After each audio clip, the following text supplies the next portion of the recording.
Now, from the Eyewitness newsroom, a news update.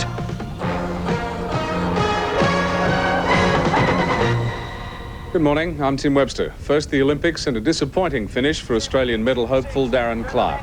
Clark finished fourth in the men's 400 metres final, only 0.04 of a second behind bronze medal winner Antonio McKay of the United States. The race was won by fellow American Alonzo Babers with a time of 44.27 seconds.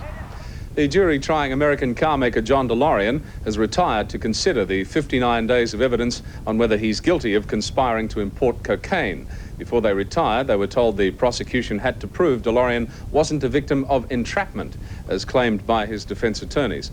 All DeLorean will say is that it's now in the hands of God. Enough plutonium to trigger 30 nuclear bombs is soon to begin a 100-mile sea journey, watched by French and English military vessels and tracked by an American military satellite. For security reasons, the travel plans are being kept secret, but the plutonium is to end up in Tokyo to fuel a nuclear power plant. The start of work on the Cape Tribulation Road in North Queensland is still suffering setbacks because of protesters. Yesterday, police dragged the conservationists from holes they'd dug in front of the bulldozers, but they're back this morning, forming a human blockade in front of the earth-moving equipment.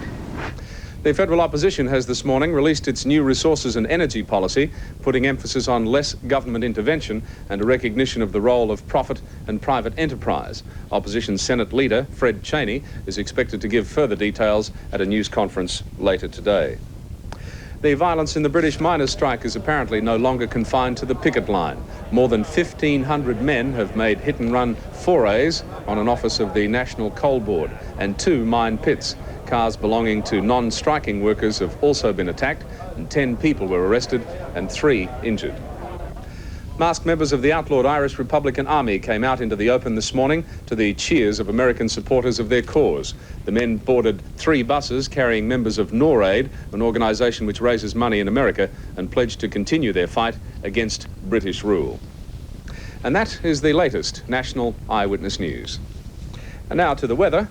And a cloud band in the Bight indicates the progress of a deep low depression and a cold frontal system, which again will bring unsettled conditions as they pass. Rain is forecast over much of Tasmania, southern regions of South Australia, southern and mountainous areas of Victoria and the far southeast of New South Wales. For the rest of the continent, very little to report for the rest of the day. Conditions should remain pretty settled. The forecast for the capital cities, all fine except for showers in Adelaide, Melbourne and Perth. The forecast for Los Angeles for tomorrow, clear, sunny conditions with some more fog on the coast. Temperature ranges 18 through 28.